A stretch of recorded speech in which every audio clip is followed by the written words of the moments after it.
Hi, welcome to the very last part of this week's lecture. We already have done the the first part of the last practice question. Now we will answer the last two questions of the last practice question. Assume price of taco is $5 and Selim consumes 5 tacos. What is the price if Selim consumes 3 tacos? So if Selim consumes 5 tacos, the price is 5. I know margin utility, so if price,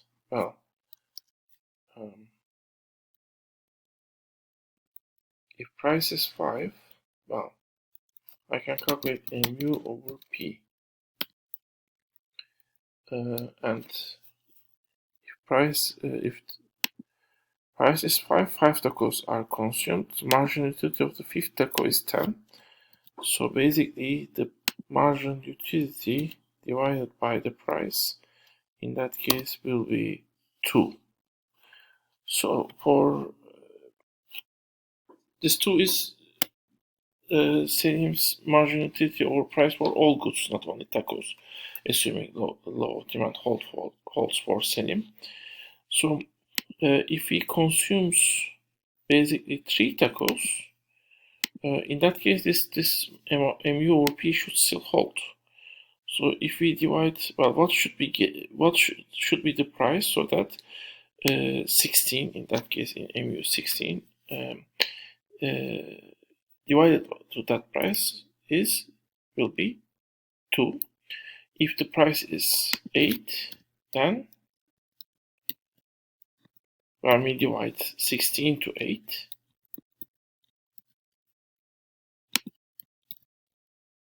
we get 2. So the price in order to make Selim to consume 3 units, the price should be 8.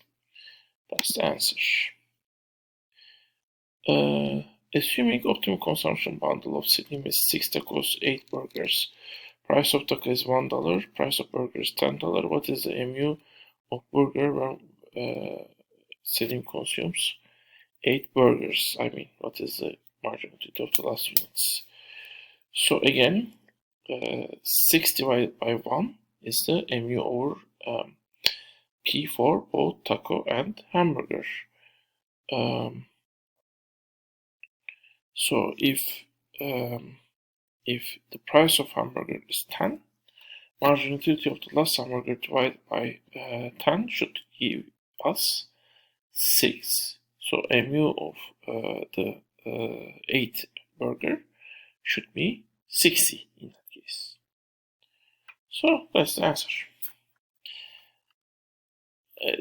The answers are very straightforward once you understand the concepts. The concept might be a little bit confusing, but just go over it, and I think it should be clear to you. But if you have any confusions, I can also answer your questions. In some ways, margin utility concept might be the most confusing part of the macroeconomics. Although if you just understand basics and have some imagination of different way of defining things, it's not that difficult to grasp it still, in my opinion. I hope all of you have understood it. Next week we will go to the producer's theory, where I mean the whole framework will be easier to imagine, basically easier to visualize in that case. Consumer theory is actually, in my opinion, I mean, the alternative schools usually don't deal with the consumers and consumption that much, especially in the macroeconomic sense.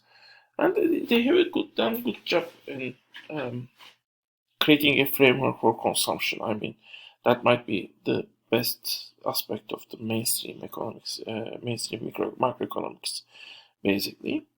But I still think it should be developed. I mean, in many ways, it doesn't take the complexities of the human behavior into account. But still, as much as I think I question certain conclusions and law of it, but I think as a basic framework, it's a nice framework to understand economic behavior of the individuals. But I also think in order to make more accurate um, predictions, we need to develop it. We are just at the beginning, very beginning of the understanding people's needs and how economic system might be meeting those needs. And as we understand consumer people's needs and people's preferences better, in many ways, I mean, we might discover new things which might surprise us, in my opinion. But anyway, that's just a comment of myself, uh, my comments. So I think we are at the beginning, not of the understanding consumer behavior or behavior of the people to use goods to meet their needs and wants. Anyway, this is the end of this week's lecture. Um, and well, I hope to see you. I won't see you, but I hope to meet you again with a new video lecture next week. And as always, I also hope you will stay healthy.